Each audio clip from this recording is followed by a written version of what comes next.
Hello guys, online class में आप सभी का पुनः एक बार फिर से स्वागत है।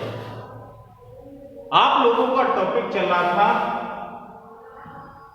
क्लास आप लोगों की क्लास 10 और 10th में जैसा कि आप लोगों को मालूम है कि बुक को 3 पार्ट में डिवाइड किया गया है। जो साइंस की बुक है उसमें फिजिक्स, केमिस्ट्री और बायो, ठीक है। तो आप लोगों को बायो, ठीक है, पढ़ाई जाएगी। इसमें जैसा कि आप लोगों को इससे पहले का वीडियो मैंने शेयर किया था, उस वीडियो में आप लोगों ने हार्मोन्स के बारे में पढ़ा और हार्मोन्स में बात चल रही थी पीयूष ग्रंथि की।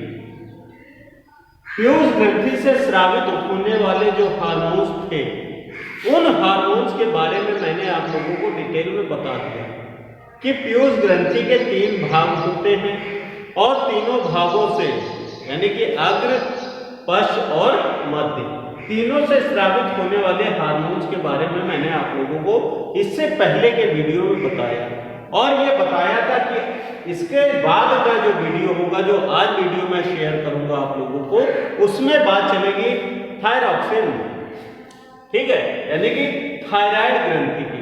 किसकी बात चलेगी? थायराइड ग्रंथि की। तो आज का टॉपिक आप लोगों को होगा थायराइड ग्रंथि।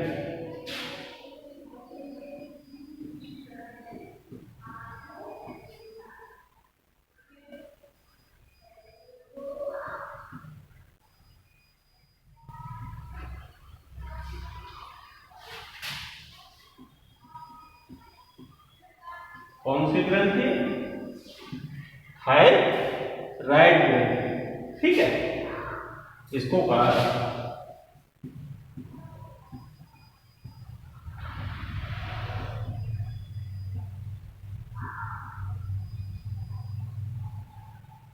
Thyroid gland. अब सबसे पहली चीज आती है कि यह ग्रंथि कहां पाई जाती है, इसका आकार कैसा होता है, इसका रंग कैसा होता है और ये कौन कौन से हार्मोन्स स्रावित करती है, ठीक है। तो सबसे पहली चीज तो आ जाती है जो हमारी नेक होती है, यानी कि गर्दन, ठीक है। इसके अधर तल पर, गर्दन के अधर तल पर ऐसे करके, ठीक है, एच आकार की, एक आकार बन गया एबीसीडी का एच, ठीक है। एच आकार की जहां पर स्वर तंत्र होता है हमारा, ठीक है, के अधर तल पर पाई जाने वाली यह एक ग्रंथि होती है। तो यदि इसको हम लिखना चाहें तो किस प्रकार लिखेंगे? नोट कीजिए।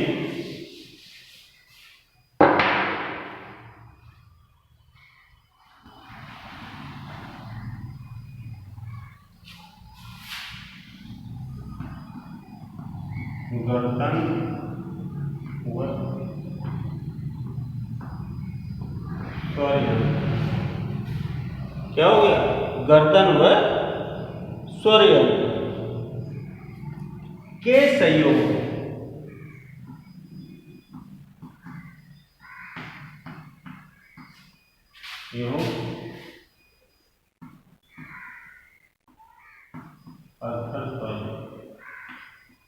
और कहां पर?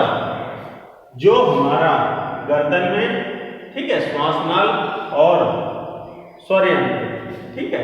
यहां पर चाहें तो आप लिख सकते हैं श्वास नली, ठीक है, पर पाई जाने वाली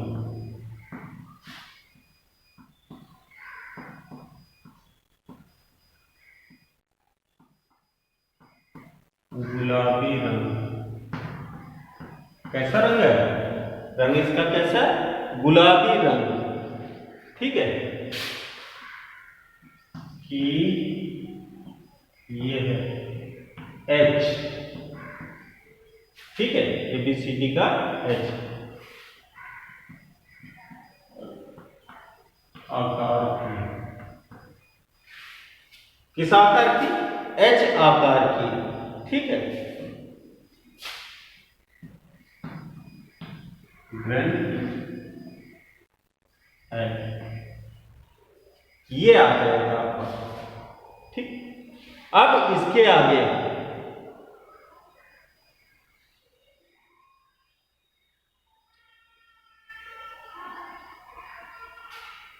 अगर इसमें लिखना है तो आप लिख सकते हैं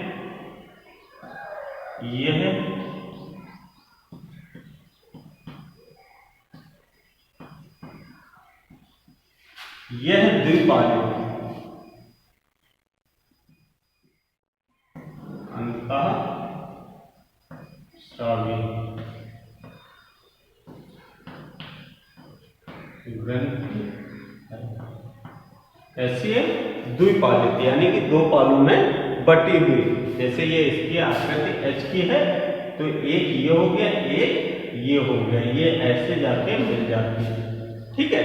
तो यह अंतःस्रावी ग्रंथि द्विपालित है।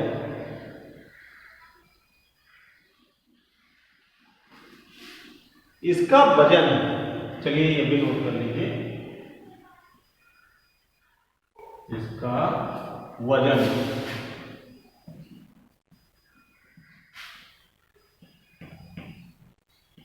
लगभग 25 से 30 ग्राम होता है।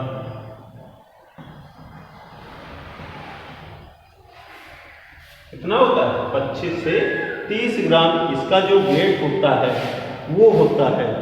लेकिन यहां पर एक चीज आ जाएगी, अगर आप चाहें तो इसको लिख भी सकते हैं या आप लोग नोट कर सकते हैं। स्त्रियों में यह अपेक्षाकृत कुछ बड़ी होती है। स्त्रियों में इसका आकार जो होता है वो क्या होता है? अपेक्षाकृत कुछ बड़ा होता है। तो आप लोग नोट कर सकते हैं।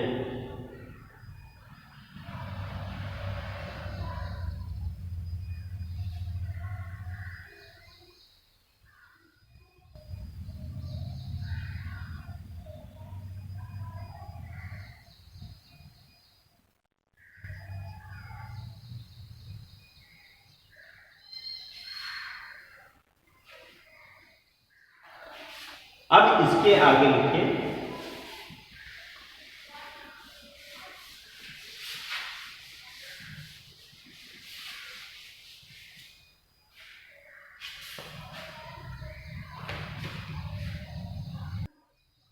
तो बच्चों इस जगह पर अब बात आती है थायराइड ग्रंथि रुधिर से।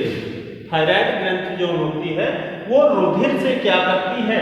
रुधिर से आयोडीन लेकर, यहां पर क्या करेगी? जो रुधिर में आयोडीन की मात्रा होती है उसको लेकर प्रारंभ में यानी कि शुरुआत में क्या बनाएगी? थायरॉक्सिन तथा थायरोन से थायरोनिन, ठीक है। अब नामक दो हार्मोन्स का संश्लेषण करती है, यानी कि यहां पर एक तो हो गया आपका कौन सा? थायरॉक्सिन। कौन सा हो गया? थायरॉक्सिन। दूसरा कौन सा हो गया? थायरोनिन, ठीक है। अब नामक दो हार्मोन्स हो गए, नंबर एक ये हो गया, नंबर एक ये हो गया, ठीक है। तो दो यहां पर हार्मोन्स हो गए का संश्लेषण करती है। बाद में इसको स्टोरमा भाग से थायरोकैल्सिटोनिन एक और हार्मोन्स है, ठीक है। कौन सा? थायरोकैल्सिटोनिन नामक एक तीसरा हार्मोन्स भी स्रावित होता है। यानी कि कहने का मतलब हो गया इससे 3 हार्मोन्स हो गए, ठीक है। नंबर एक कौन सा हो गया? नंबर एक कौन सा हो गया?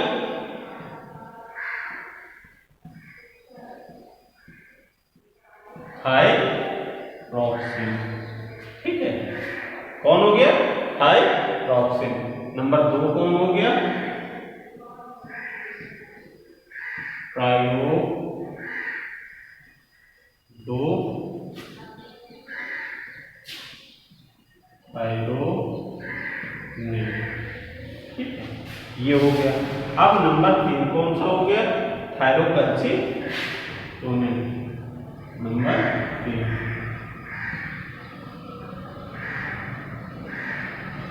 थायरोकैल्सिटोनिन।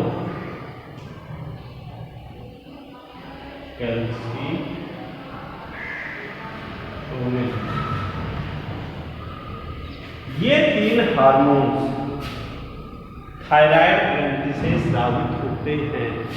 अब 3 हार्मोन्स जब स्रावित होते हैं तो इनका प्रभाव क्या क्या पड़ता है?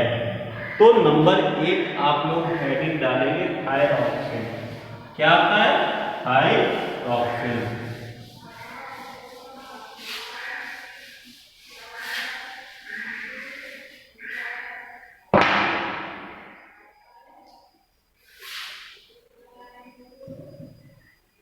थायरॉक्सिन।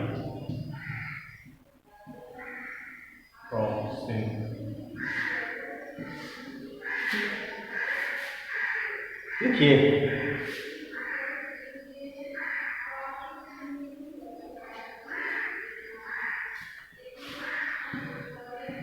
यह हार्मोन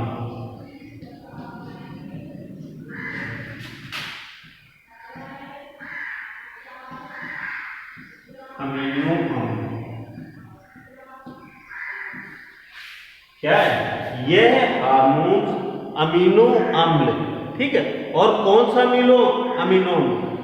टायरोसिन। कौन सा है? टायरोसिन। ठीक है, ये तो हो गया। इसके नीचे आप लोग अंडरलाइन अवश्य कर लें। ठीक है, टायरोसिन। और इसके बाद और क्या रह जाता है? तथा लगभग 65%, कितना? 65%। कितना प्रतिशत? 65%। ठीक है, आयोडीन के संयोग से बनता है। ठीक है, अब आप यहां ये समझ गए कि थायरॉक्सिन का निर्माण किस प्रकार होता है। यह हार्मोन अमीनो अम्ल, ठीक है। और कौन सा अमीनो अम्ल है? टायरोसिन। कौन सा है? टायरोसिन।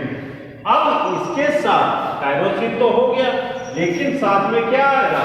65%। ठीक है, यानी कि 35 तो ये हो गया, और उसके बाद 65 ये हो गया। कौन? आयोडीन। ठीक है, जब ये आपस में दोनों चीजें मिल जाती हैं, यानी कि कहने का मतलब यहां पर क्या हो गया? एक तो हो गया आपका कौन? टायरोसिन। कितने % हुआ? ठीक है, चलिए इसको अभी बताओ। ठीक है, टायरोसिन हो गया। दूसरा आ गया आपका आयोडीन हो गया। आयोडीन का प्रतिशत तो हमने दे दिया। कितना दे दिया? 65%। अब इसमें कितना जोड़ दें कि 100 हो जाए? ठीक है, इसमें कितना हम जोड़ दें तो सीधे सीधे अगर हमारा फंडा चलता है तो हम 100 को इसमें माइनस कर लेंगे। ठीक है, तो माइनस में या ऊपर से माइनस करें तो ऊपर से हो जाएगा, नीचे से करें तो भी हो जाएगा। ठीक है, तो अगर हम सीधा सा फंडा लेते हैं तो ये हमारा आ जाता है 35%। ठीक है, वैसे चाहें तो आप जोड़ भी सकते हैं, 5 5 10। ठीक है, 6 3 9 1 हासिल जो कैरी कर गया वो हो गया। ठीक है, तो ये हो जाता है टोटल कितना? 100%। ठीक है, क्या हो जाता है? थायरॉक्सिन बन गया। थायरॉक्सिन कैसे बना? अमीनो अम्ल। कौन सा? टायरोसिन। शेष क्या बचा? आयोडीन। दोनों ने आपस में सहयोग किया। सहयोग करने के बाद क्या बन गया? थायरॉक्सिन बन गया। जब थायरॉक्सिन बन गया तो अब इसका प्रभाव क्या होगा? इसका शरीर पर प्रभाव भी तो देखा जाएगा कि ये आखिरकार शरीर पर हमारे क्या प्रभाव डालेगा। ठीक है, इसकी अधिकता से क्या होगा, अल्पस्राव से क्या होगा। ठीक है, तो इन चीजों को अब यहां पर लेके चलते हैं। ठीक है, तो सबसे पहली चीज तो ये आ जाती है कि इसके अल्पस्राव से, ठीक है, इसका जो थायरॉक्सिन का अल्पस्राव होता है उसको कहा जाता है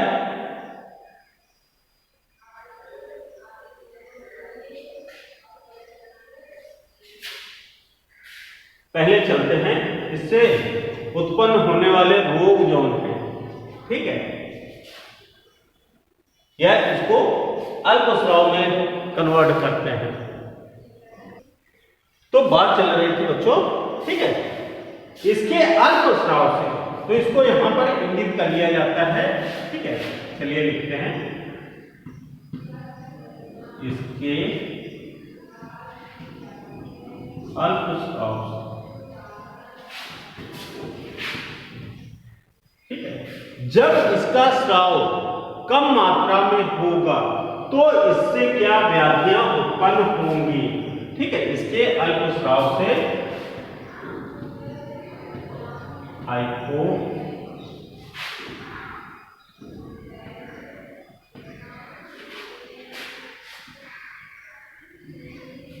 आगे आ जाते हैं।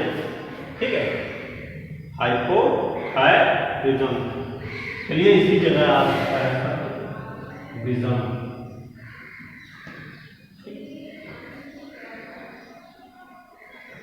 हाइपोथायराइडिज्म, ये रोग उत्पन्न होना प्रारंभ होता है और साथ में, ठीक है, और इसी के साथ में क्या हो जाता है, जब अल्पस्राव होता है, इसके अल्पस्राव से हाइपोथायराइडिज्म उत्पन्न होता है। ठीक है,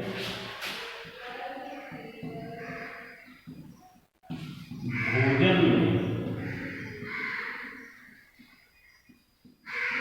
आयोडीन की कमी से, ठीक है, निम्न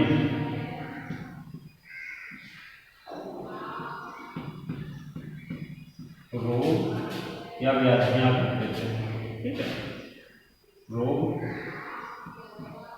उत्पन्न होते, निम्न रोग उत्पन्न होते हैं। ठीक है, अब जैसे कौन कौन से रोग उत्पन्न हो सकते हैं, इसको इस तरह इंगित कर देते हैं। ठीक है,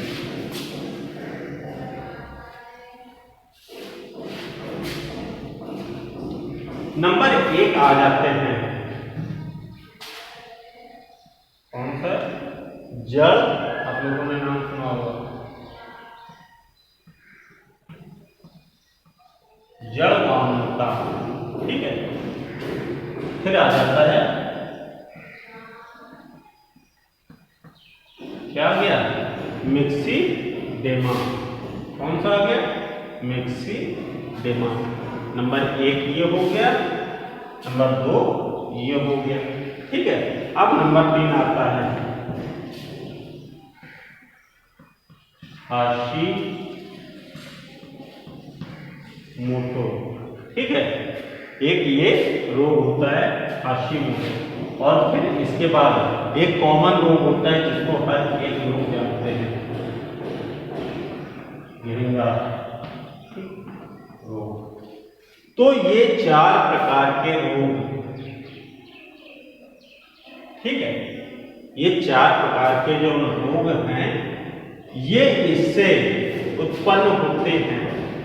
अब इन 4 प्रकारों में, ठीक है, किसी एक प्रकार को, जैसे आप लोगों को मालूम है घेंगा रोग जो होता है वो क्या होता है, भोजन में आयोडीन की कमी जब होगी ठीक है, यहाँ पर मैंने इंगित भी कर दिया भोजन में आयोडीन की कमी से। ये हमारी जो थायराइड ग्रंथि होती है ये क्या होती है, फूलने लगती है, जिससे गर्दन में एक मोटापा आ जाता है, मोटी लगने लगती है अलग से। ठीक है, अब इसमें से किसी एक के बारे में बात चलती है। ठीक है, अब इसमें हम हाशिमोटो इस रोग को लेते हैं। ठीक है,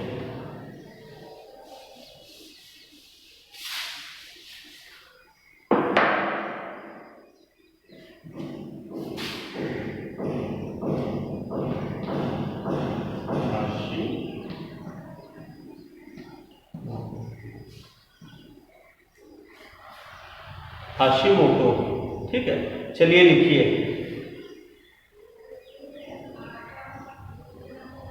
इसकी अत्यधिक कमी हो जाने पर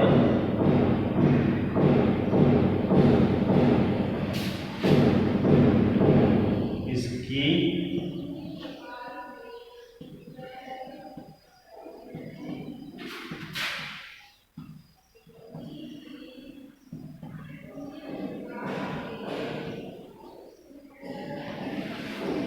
इसकी अत्यधिक कमी हो जाने पर क्या होता है, देखिए आगे,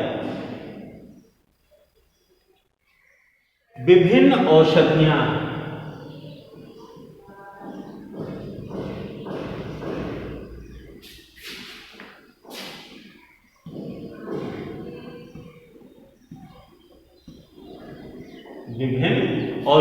यानी कि जो दवाइयां होती हैं उनका एक अलग ही प्रभाव पड़ने लगता है, यानी कि क्या बना देते हैं, प्रतिविष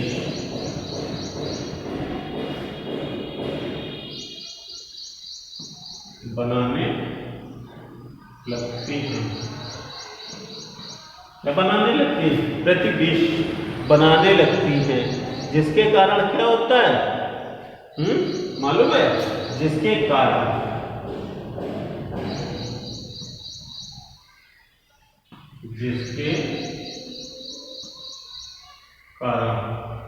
थायराइड ग्रंथि नष्ट हो जाती है।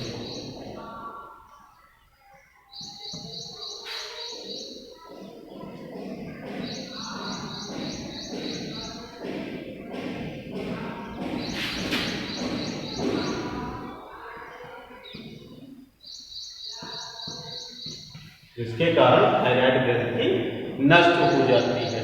ठीक है, तो इस प्रकार का जो रोग होता है उस रोग को कहा जाता है हाशिमोटो। आगे समझिए, तो ये जो मैंने 4 इससे होने वाले रोग थे, किससे, थायरॉक्सिन से, ठीक है, और भोजन में जो आयोडीन की कमी होती है उन कमियों के कारण उत्पन्न होने वाले रोग जो हैं उनके बारे में मैंने आज आप लोगों को बता दिया। ठीक है, अब नेक्स्ट वीडियो जो शेयर होगा, ठीक है, उसमें कुछ टॉपिक जो है थायराइड का चलेगा और बाकी पैराथायराइड ग्रंथि चालू होगी। वंस अगेन एक बार फिर से आप लोगों का थैंक यू, धन्यवाद।